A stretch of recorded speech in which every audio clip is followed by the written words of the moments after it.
A very good afternoon and welcome to Africa Trade Brief. Today we're discussing digital assets. Well, what are they?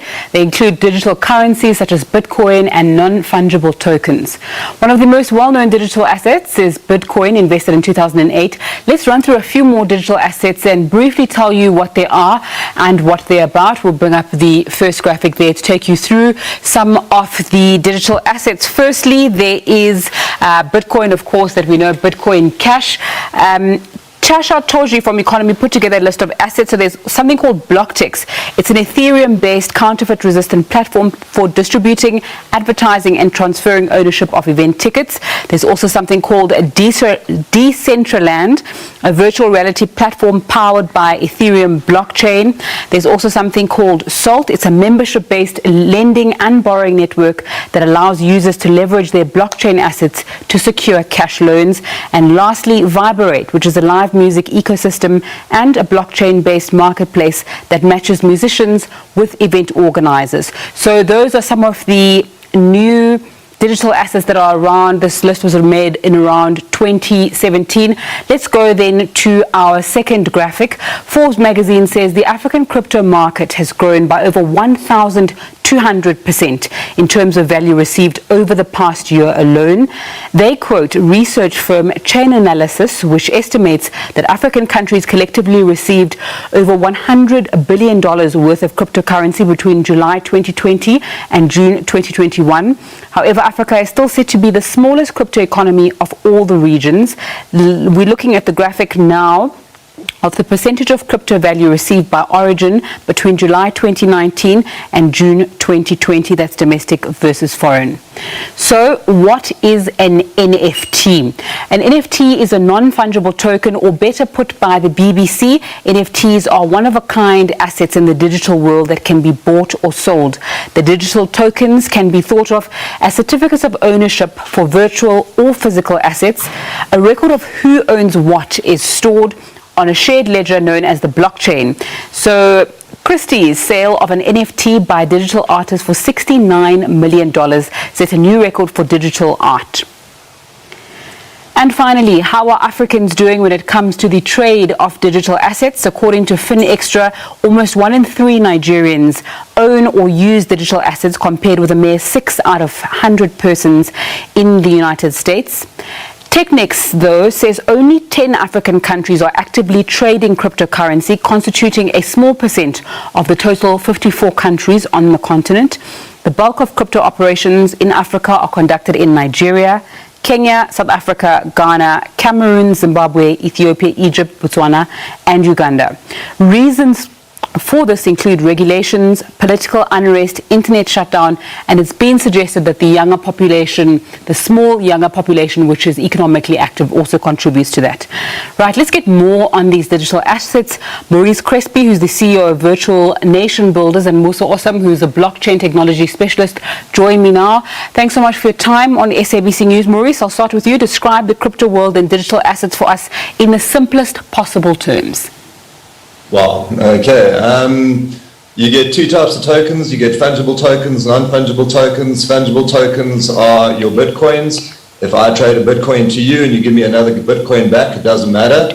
Whereas one has NFTs. NFTs are tokens, but they are, imagine a centenary coin, one of its kind. That's what an NFT is. They're both on a decentralized network known as a blockchain, which means that the data is stored everywhere around the world. That's it in a nutshell. All right.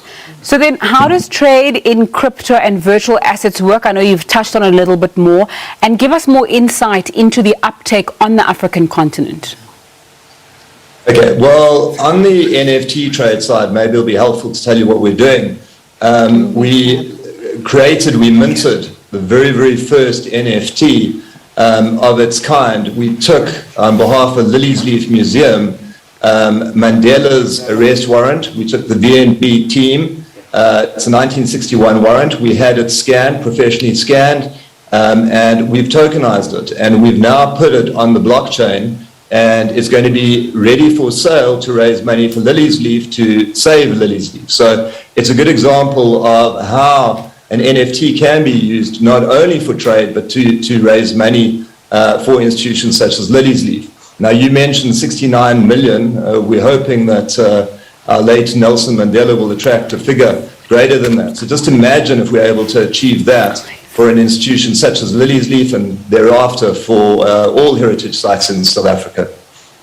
All right, Mmuso, let's bring you into the conversation. Talk to us about the potential for economic trade and growth when it comes to these digital assets that we're speaking about. Sure thing. And yeah, I'd like just to say hello to all the guests watching, viewers at home, and thank you so much to the SABC team for allowing us to speak about this profound project with virtual nation builders. And just to answer your question is that the potential for African adoption it's phenomenally huge, right? Because currently we are in the greatest wealth transfer in human history, right? And I keep saying that unlike other transfers of wealth, right, this one is not exclusive to a certain demographic or a certain time in history or geographical location. Today, all you need is a smartphone and a connection to the internet, right? Because Satoshi Nakamoto has created a delicious feedback loop of interest, right? That sparked the notion of what NFTs are and the use cases that are continuously being developed. We as virtual nation builders, right? We are manufacturers of industries because at the moment it's very hard to predict the future, right? The complex nature of change means that it's impossible to predict the future. However, you can accordingly position yourself and build a network of professionals and people who want to empower the nation, want to empower the continent using distributed ledger technologies. I think art and web monetization is where the opportunity lies. All right, so people have thought like you as well. Previously, there was this digital currency called the Afro that was meant to completely revolutionize the digital asset space. It hasn't taken off. Talk to us about credibility in this industry with so many people trying to scam, especially when it comes to Forex and digital assets, and also having to make people believe you because outside of potential, there is really nothing backing what's going to happen. Yeah. I mean, what I'll tell you is there's a little phrase within the cryptocurrency that is known as FUD, right? FUD stands for F-U-D, fear, uncertainty, and doubt. And unfortunately, because of the scammers, because of these malicious bad actors who come into the crypto space and have identified the potential that's there, and what they've done is they've taken advantage of people. Now, what we have done, we've incorporated strong legal participation with the help of Maurice and Schindler's attorneys. And there is a strong, undeniable infrastructure that makes this NFT journey so legitimate, right? Because the genius behind crypto is that it grows and decentralizes everything in its path, right? It dissipates any concentration of power.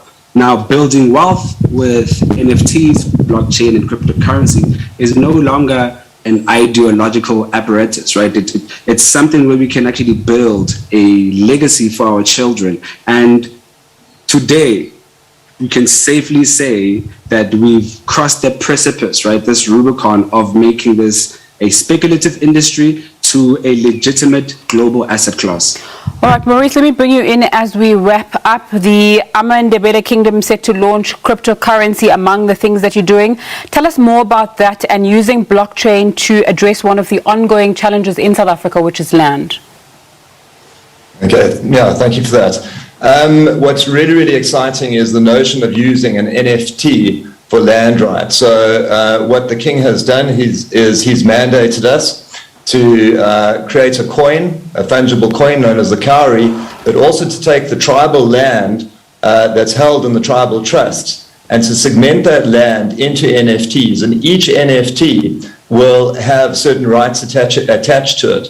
Those NFTs can then be securitized by banks. And if we achieve that, the securitization of land through NFTs, it'll unlock that legacy value that hasn't been unlocked to date. So it's massive when it comes to land reform. We'll literally have NFTs that are traded instantly outside of the deeds office, and those rights can be transferred. And we've already met with banks. The credit terms obviously have to be agreeable to banks, but once they have agreed to them, it should be smooth sailing. So we're very, very excited about that aspect of the project. Maurice Crespi, CEO of Virtual Nation Builders, and Mmuso Mafisa, who's a blockchain technology specialist, joining me now. Thanks so much for your time on Africa Trade Brief today.